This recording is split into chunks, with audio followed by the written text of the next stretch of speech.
underestimate a person who is reconciled to God.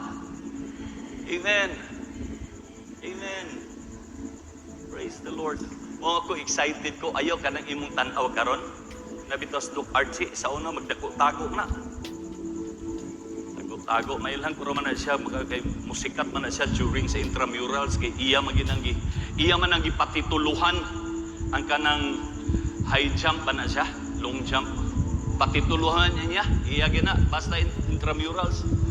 Pero tagbo ni Doc Archie dito sa Usafis, basta di siya kabalog asa taguan niyang sigarilyo. You know, but who would have thought that one day you'll become a doctor? Some of you, who would have thought that someday you will become a lawyer and some become a liar? Who would have thought that some of you will become managers someday? Ang excited ko kanang imong abay karon.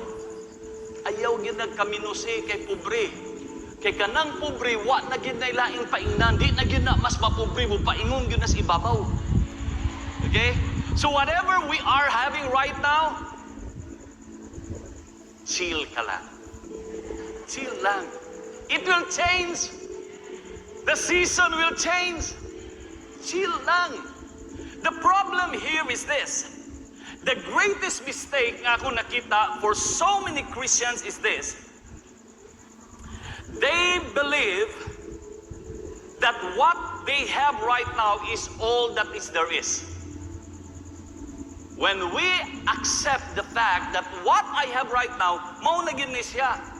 Nagiyon nila nga, ang akong papa, ang akong lolo, mananggiti, akong papa mananggiti, so ako mananggiti po ko. Basin dili. The difference would be God. God can change the season. Do not think that what you have right now is all that there is. And much more, do not think that your present is much better than your future. That sometimes we will exchange our future for what is at present. In 2 Corinthians, you could see some examples in the Bible. Esau lost his birthright for a soup. The birthright is the right to rule the whole family, but he lost it by exchanging it with a bowl of soup.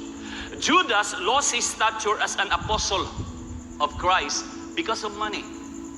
But Moses, according to Hebrews chapter 11, he chose to suffer with the people of God than to enjoy the pleasure during that time. That's why Moses became one of the greatest leaders in the history of Israel, because he was looking forward. This present time, this is not all that there is. There is a better thing. Ingon pa ni Ramos, the best is yet to come. In 1 Corinthians chapter 2 verse 9, but as it is written, what no eyes has seen, nor ear heard, nor the heart of man imagined, what God has prepared for those who love Him. In other translation, eyes have not seen, nor ears heard, nor even conceived in the heart of man what God has prepared to those who loved Him.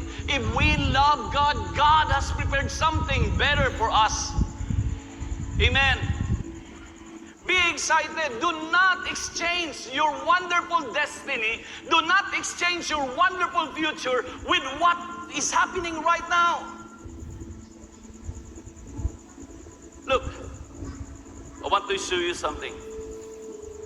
This guy.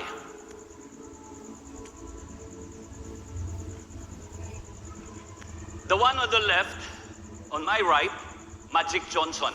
The one on the left, Larry Bird. This was taken in 1997, I think, 1995, 1997. All of the superstars in sports were being offered by Converse for a product endorsement.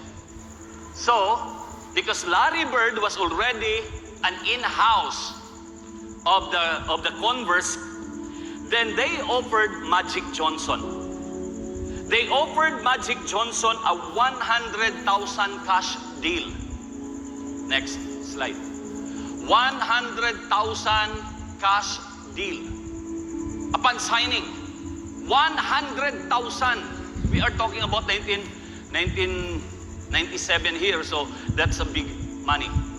At the same time, Nike offered Magic Johnson, because Nike was just a starting company, they offered Magic Johnson 100,000 pero dili cash worth of stocks and a royalty of $1 for every pair of shoe that will be sold. Look, $100,000 cash, $100,000 stocks. You know what Magic Johnson choose? Just like you and me. He chose, this is money already. 100,000. He chose Converse.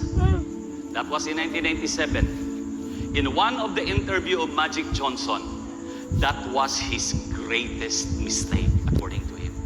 If I have only seen the potential of Nike in the future, then I would not opted to have that cash. Because right now, during that time in his interview, the amount of that 100,000 stocks that was offered by Nike amounted now to around $5.2 billion.